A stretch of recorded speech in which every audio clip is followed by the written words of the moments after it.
Hello YouTube, coming to you from my hallway today to show you our new homeschool room. And spoiler alert, it's not a homeschool room, it's a homeschool closet. So we have been downgraded. My daughter recently moved into the room that was our homeschool room. If you want to see a tour of that when I still had a homeschool room, I'll put a card up here and you can check that out. But guys, now we are in a closet. Well, we don't homeschool in the closet, but all of my homeschool materials are in the closet. We now homeschool at the kitchen table, which I'll show you at the end of the video. It's a pretty nice big table that my husband built, so it's cool. But we are making it work. We've been doing this for over a year now, and it's actually working better to me than a homeschool room did. So if you don't have a homeschool room and you want some inspiration on how to organize in a small space, keep watching. So this is the homeschool closet. On the top shelf here, we just have a lot of paper, books, science, STEM kits, extra notebooks, my curriculum planning stuff, all that, okay. Second shelf here is the current curriculum that I'm using for our group time. So right here we have our history, actually from here. Then we have geography in this little divider here. Then we've got language arts, which I have poetry, vocabulary, and grammar. And then all of this is our different Bible materials that I kind of switch between for that subject. So those are kind of our shared subjects that we do together at the table. We do also science, but I had too many science books to fit in here, so we kind of like rotate those. So those are on the bookshelf, which I'll show you later. Okay, down here, this is the basket right here that I bring out to our table every morning. And it has all of my supplies for the day. This is my lesson planner. This I just keep notes on of things that I might want to teach in the future or things that the kids maybe aren't interested in at the moment that I want to, do later. Then I keep whiteboards in here because I'm always using those, and stickers. I am obsessed with stickers and I love to give them to the kids for any reason or excuse at all. Then I just keep paper because even though I have paper in this closet, I bring this to the table. That way I'm not constantly having to come back to the closet to get paper. And then this is more ideas for stuff. There's also like rulers and dry erase markers and scissors and all that in here. Okay. Then over here is where, this is our math basket. I bring this out when we do group math. So the way we do math is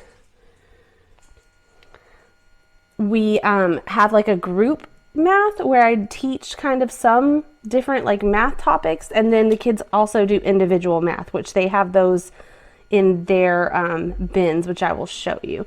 So this is just our group math stuff. There's like math games and clocks and the money and just anything that I might need to teach math. I bring this out when we do our group math, but I also keep this out for individual math if I need to show them, like using manipulatives if I need to show them something. Oh my God. Okay, and then down here is where I keep a lot of our art stuff. So this bin is easy to grab. It has all glue and scissors, enough for all 4 kids. I have 3 kids, but our nephew joins in with school a lot because he's also homeschooled. So I have that there. These are Sharpies, colored pencils, crayons, and markers. And then of course our paints and all that. Then there's even more like not as often used art supplies down there. All right, now I'm gonna show you guys what I use for each kid individually. And that is these little cool bins that I picked up off Amazon. I have one for each kid. They're all different colors. This is my youngest daughter's, and this one is my nephew's who comes. He is also, they're about the same grade level. So anyways, the other 2 kids, they actually keep these bins in their room. So my older 2 have theirs in their room. But in here is all their individual subjects. Like we have her handwriting book, her language arts. This is also language arts. And then each kid has a binder that they made the cover for. And in their binder, they keep their sticker book. Said I like to give them stickers. And then they keep lots of artwork. They're kind of like daily checklist, which should be stuck in there.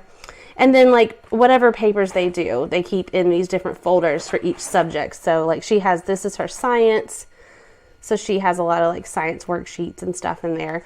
So they keep their binders in there. There's a clipboard in there. This is more stuff for language arts, and her math book is in here somewhere. Did I miss it? Yep, there's her math book. So they each have it and just a regular notebook that she can use for writing. So each kid has a binder or a bin like that.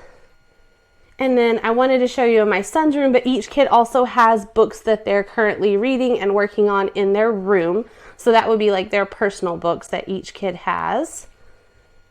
And then this is kind of like our shared books that we use for read alouds. This whole bottom row here, science.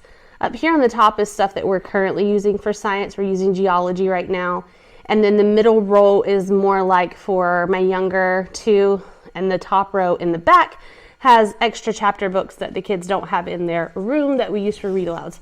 So I do need to get a bookcase for in here. I had a bookcase with all of our books on it in our homeschool room, but we're using that in the bedroom now. So I need a bookcase that looks nice and matches like my living room decor, I guess, to go in this corner here. Or maybe I can convince my husband to do some built-in. So that's where we keep the books. And this is the kitchen table that we do our work at. Most of our group work we do here. And then the kids will take their individual work sometimes to the living room or to their beds if they want to be alone and do it. If they need a lot of extra help on a subject, especially if we're introducing like a new topic, then I make them do it in here so I can help more than one kid at a time. But for the most part, we just do it here. So we have the benches across. I don't know if you can see it. Those are the benches that they sit on. I'm sitting on the table, sorry. And then I sit right here at the front. They sit all around and we do school right here. And I don't have anything on the walls, as you can see, that's homeschool related.